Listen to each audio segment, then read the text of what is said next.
सभी को नमस्कार। उम्मीद आप अच्छे होंगे, बहुत अच्छे से अपनी पढ़ाई पर लगे हुए होंगे। आज के ये 10 मिनट आपको इतना कंटेंट देकर जाएंगी जो शायद आप निकाल भी नहीं पाते और ये भी नहीं समझ पाते आखिरकार किस तरीके के क्वेश्चन पूछे गए।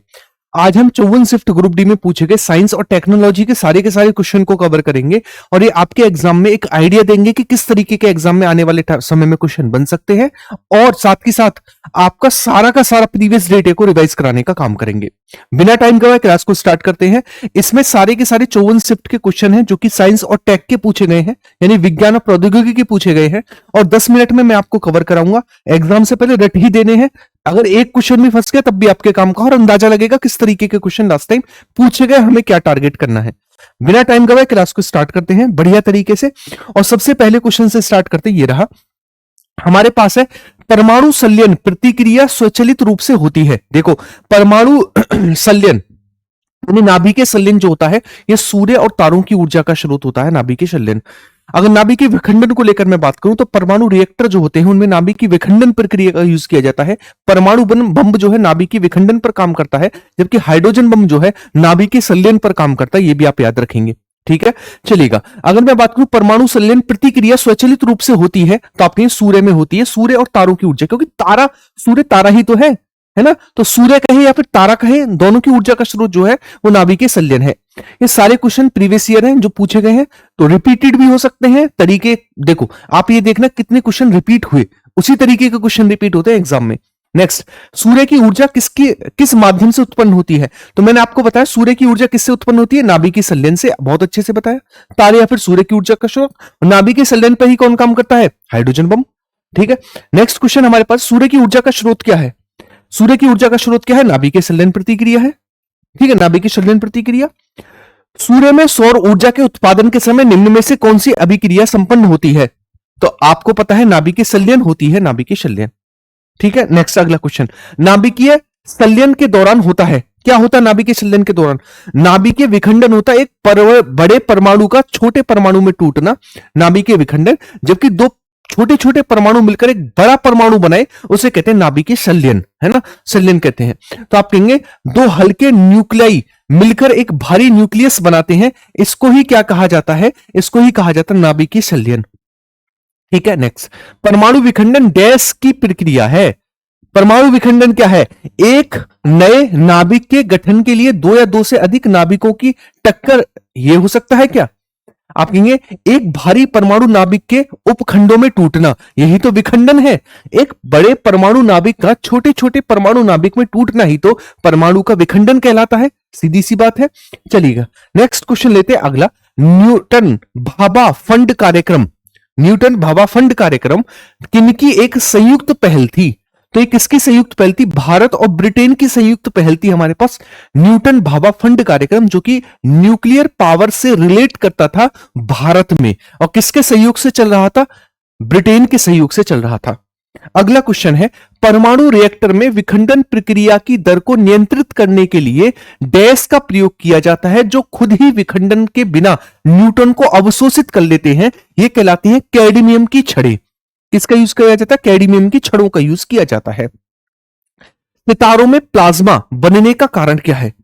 हाई टेम्परेचर, उच्च तापमान से प्लाज्मा बनता है, तो आप याद रखेंगे उच्च तापमान के कारण ही प्लाज्मा बनता है।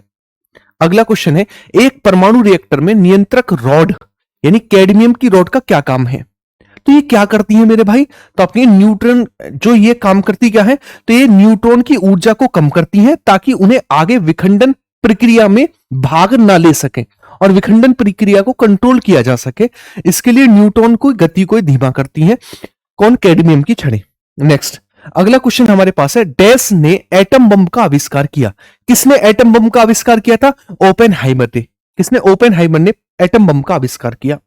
निम्नलिखित में से किसका उपयोग नाभिकीय रिएक्टरों में मंदक के रूप में किया जाता है? तो मंदक के रूप में नहीं किया जाता। अच्छा, मंदक के रूप में भैया बोरॉन का यूज नहीं किया जाता, बोरॉन का। बाकी भारी जल, ग्रेफाइट और जल तीनों का यूज किया जाता है किसमें? मंदक के रूप में, लेकिन बोरॉन का यूज नहीं किया जाता है, ठीक है। मैं आपको एक छोटी सी अपडेट देता हूं, देखिएगा। आप सभी ग्रुप डी की तैयारी कर रहे हैं और ग्रुप डी की तैयारी करते समय आपको एक चीज की जरूरत पड़ती है, वो है शॉर्ट रिवीजन। किसका? Short revision. 20 topic group D के लास्ट टाइम पूछे गए टॉप 20 टॉपिक, यानी ऐसे टॉपिक जिनसे ग्रुप डी हर बार एग्जाम में क्वेश्चन पूछता है, उन 20 टॉपिक को लेकर मैंने एक शॉर्ट नोट्स बनाए हैं। और ये शॉर्ट नोट्स जो है आपको पूरा का पूरा कंप्लीट जीएस के टॉप 20 टॉपिक को रिवीजन कराएंगे। साथ के साथ इनसे रिलेटेड मैंने 600-700 क्वेश्चन भी आपके लिए कंपाइल कर दिए हैं। देखो किस तरीके से, जैसे सिंधु घाटी सभ्यता है, सिंधु घाटी सभ्यता हो गया ना, उत्पत्ति और विकास, नगर व्यवस्था, अर्थव्यवस्था, सामाजिक धार्मिक पतन के कारण। उसके बाद वैदिक काल आ गया है ना, वैदिक काल सामाजिक व्यवस्था, अर्थव्यवस्था, धर्म। फिर उत्तर वैदिक काल आ गया है ना, फिर उसके बाद मौर्य साम्राज्य आ गया है ना, अशोक आ गया, ठीक है, विज्ञान एवं संस्कृति आ गया, ठीक है। इस तरीके से दिल्ली सल्तनत, प्रमुख राजवंश, प्रमुख गुलाम, मतलब पूरा का पूरा, मतलब आप देखोगे ना ये इसमें लगभग 287-88 पेज है। आप देखोगे कि आपने, अगर आप 1 घंटे से 10 से बैठ गए तो आप देखोगे पूरी की पूरी समरी रिवाइज होगी जीएस की। ये इस तरीके की डिजाइन पीडीएफ है। और साथ ही साथ इससे रिलेटेड मैंने क्वेश्चन भी डाल दिए ताकि आपका रिवीजन हो सके। कितने क्वेश्चन डाले हैं? 600-700 क्वेश्चन डाल दिए हैं ताकि आपका रिवीजन बेस्ट हो सके। ये पीडीएफ आपको आप इस नंबर पर व्हाट्सएप मैसेज करेंगे ना तो आपको ये पीडीएफ मिल जाएगी, और कमेंट बॉक्स में भी लिंक पिन रहेगा नंबर का, ठीक है। यहां पर ये पीडीएफ मिल जाएगी और पेड है, इतना याद रखना। चलेगा, स्टार्ट करते हैं, आगे की ओर बढ़ते हैं। यहां पर हम थे, हमारा क्वेश्चन कौन सा चल रहा था, ये रहा।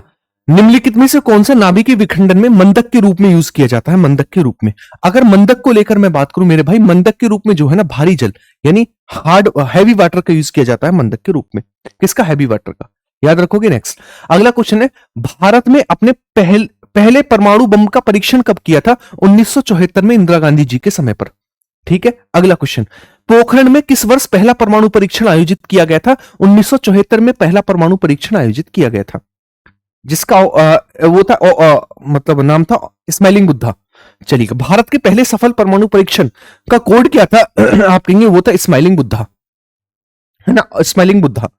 मुस्कुराते बुद्ध किसके लिए कोड फेमस है? मुस्कुराते बुद्ध, ताकि 1974 में भारत द्वारा पोखरण में किए गए परमाणु परीक्षण के लिए फेमस है स्माइलिंग बुद्धा।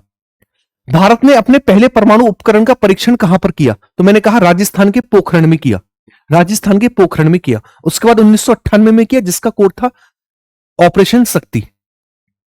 अगला क्वेश्चन, 1940 के दशक में कुछ महान वैज्ञानिकों ने यूरेनियम को शुद्ध करने तथा एटम बम का निर्माण करने का प्रयास किया।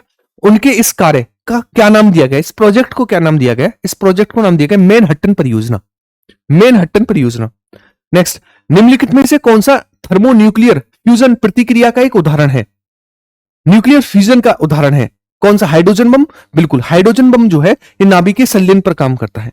नेक्स्ट, भारत का पहला परमाणु विस्फोट का स्थल पोखरण किस राज्य में है? तो मैंने बताया पोखरण राजस्थान में 1974 में किया गया था परमाणु परीक्षण इंदिरा गांधी जी के समय पर, और कोड था स्माइलिंग बुद्धा। कोड क्या था? कोड था स्माइलिंग बुद्धा। इनमें से किसे नाभिकीय भौतिकी के जनक के रूप में जाना जाता है? नाभिकीय भौतिकी के जनक के रूप में जाना जाता है तो अपनी रदरफोर्ड, किसको? रदरफोर्ड को जाना जाता है। भारतीय नाभिकीय परीक्षण स्थल पोखरण राजस्थान डैश के जिले में है? जैसलमेर, बीकानेर, बाड़मेर। ये आपके लिए होमवर्क का क्वेश्चन, बहुत बढ़िया तरीके से मुझे इसका आंसर होमवर्क में चाहिए। नेक्स्ट अगला क्वेश्चन लेते हैं, आईएईए का मुख्य कार्य क्या है? आईएईए क्या करता है भैया? ये बताता है कि किस तरीके से परमाणु जो शक्ति है उसका अच्छे से यूज कर सकते हैं नियंत्रित तरीके से, ये बताता है। तो यह विश्व भर में नाभिकीय ऊर्जा के मनमाने उपयोग को बढ़ावा देता है? नहीं। यह विश्व भर में कोयला नहीं, यह विश्व भर में नाभिकीय ऊर्जा के शांतिपूर्ण उपयोग को बढ़ावा देता है। ये बिल्कुल ठीक है, शांतिपूर्ण उपयोग को बढ़ावा देता है। 1998 में भारत में परमाणु विस्फोट उपकरण का परीक्षण डैश में किया गया। कहां पर किया गया? पोखरण में इसका परीक्षण किया गया। कहां पर? पोखरण में इसका परीक्षण किया गया। भारत ने पोखरण में अपना दूसरा परमाणु परीक्षण किस वर्ष किया? 1998 में किया था, और किसके समय? अटल बिहारी वाजपेयी जी के समय पर किया था। 1998 में पोखरण में भारत द्वारा किए गए परमाणु परीक्षण का कोड क्या था?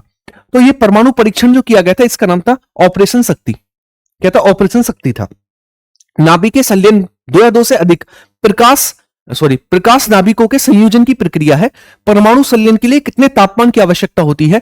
तो 100 मिलियन कैलोरी ऊर्जा जरूरी होती है नाभिकीय संलयन प्रक्रिया को स्टार्ट करने के लिए। नाभिकीय रिएक्टरों में ईंधन के रूप में इनमें से किसका उपयोग किया जाता है? तो आप सभी को पता है यूरेनियम का यूज किया जाता है। यूरेनियम 238 और 235 दोनों का यूज किया जाता है। अगला क्वेश्चन है, चीन ने अपने कृत्रिम सूर्य के लिए किस तकनीक का उपयोग किया? भैया सूर्य बनाना है तो नाभिकीय संलयन, सीधी सी बात है। तो आर्टिफिशियल बनाओगे तब भी तो नाभिकीय संलयन का यूज करोगे। अगला क्वेश्चन है हमारे पास, इनमें से कौन सा भारत एवं विश्व का पहला रिएक्टर है जिसे यूरेनियम 233 को ईंधन के रूप में उपयोग करने के लिए डिजाइन किया गया? तो आप याद रखोगे इसका नाम था कामिनी। क्या नाम था इसका नाम था कामिनी। इनमें से कौन सा विश्व का एकमात्र संचालित नाभिकीय रिएक्टर है जिसमें यूरेनियम 233 का यूज किया जाता है? तो मैंने अभी आपको बताया कामिनी, है ना। रिपीटेड क्वेश्चन है, तरीका बदल दिया है, क्वेश्चन वही है, चलेगा। ये मैंने आपको सारा का सारा रिवीजन करा दिया, सारा का सारा टॉपिक, ठीक है। मैं ये कहना चाहूंगा सिंपल सी बात, देखो अगर नौकरी लेनी है तो मेहनत करनी पड़ेगी और रिस्क लेना पड़ेगा, ठीक है। उसके लिए सीधी सी बात है, जो मैं आपको नोट्स प्रिपेयर कर रहा हूं वो यूनिक है अपने आप में, बहुत तरीके से बनाए गए हैं। मैंने खुद जॉब ली इसीलिए वो तरीका मुझे पता किस लेवल तक एग्जाम में पूछता है और किस तरीके से शॉर्ट तरीके से रिवीजन हम कर सकते हैं।